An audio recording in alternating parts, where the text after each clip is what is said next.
வணக்கம். தனியார் மயம் வாழ்வாதாரத்தை நாசமாக்கும் செயல். தூய்மை பணியாளர்களுக்காக போராட்டத்திற்கு தாவேகா துணை நிற்கும். விஜய் சொன்ன அந்த அதிரடியான விஷயத்தை பற்றி தான் நம்ம இன்னைக்கு இந்த காணொலியில் தெள்ள தெளிவாக பார்க்க போகிறோம்.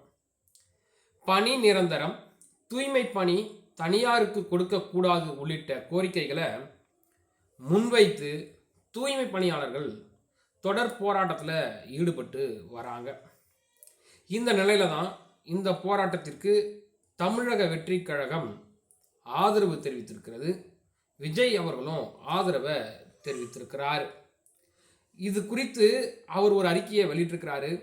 அதில் கொரோனா பரவல் போன்ற பெரு துயர காலங்களிலும் புயல், மழை, வெள்ளம் போன்ற பேரிடர் காலங்களிலும் மக்கள் நலனே முக்கியம் என கருதி தங்களின் உயிரை பணயம் வைத்து பணியாற்றுவதில் தூய்மை பணியாளர்களின் பங்கு அளப்பரியது. அப்படி அளப்பரிப்பு உணர்வோடு பணியாற்றிய தூய்மை பணியாளர்களுக்கு நன்றி கடனாக சென்னை மாநகராட்சியில் தூய்மை பணிகளை தனியாருக்கு தாரை வார்த்து அவர்களின் வாழ்வாதாரத்தை இழக்க வைத்ததே வெற்று விளம்பர மாடல் திராவிட மாடல் அரசின் சாதனையா அப்படின்ற கேள்வியை முன் வச்சிருக்கிறார். தங்கள் வாழ்வாதாரத்தை காத்து கொள்ள தூய்மை பணியாளர்கள் இரவு பகலாக போராட்டத்தில் ஈடுபட்டு வராங்க. அவர்களுடைய இந்த அறப்போராட்டத்தை தமிழக வெற்றி கழகமானது முழு மனதோடு ஆதரிக்கிறது அப்படின்னு சொல்லிட்டு அந்த அறிக்கையில் குறிப்பிட்டிருக்காங்க. தங்களினுடைய நியமன கோரிக்கைகளுக்காக போராடி வரும் தூய்மை பணியாளர்களை நானே நேரில் சென்று சந்திக்கலாம் அப்படின்றது நான் எண்ணினிருந்தேன்.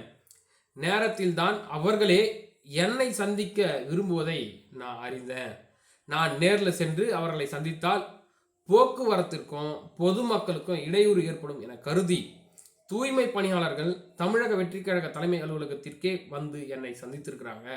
இந்த விஷயம் எனக்கு மகிழ்ச்சி அளித்தாலும் அவர்களுடைய வாழ்க்கையிலும் மகிழ்ச்சி என்பது ஏற்பட வேண்டும் அப்படின்னு சொல்லிட்டு விஜய் அவர்கள் சொல்லியிருக்கிறாரு. அப்போதான் தங்கள் நிலை குறித்து அவர்கள் தெரிவித்ததாகவும் கல் நெஞ்சையும் கரைய வைக்கும் அளவிற்கு அவர்களுடைய துயரங்கள் இருந்தது.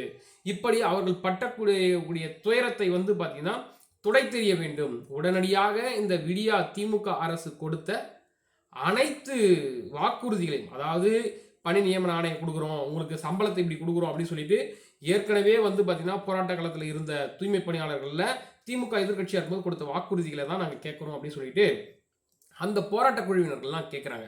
அப்போது அந்த போராட்ட குழுவினர்களுக்கு திமுக இது வழங்குமா, அப்போது தாவேகாவுடைய அழுத்தமானது திமுகவை பாதிக்குமா அப்படின்றதெல்லாம் பொறுத்து இருந்து தான் பார்க்கணும்.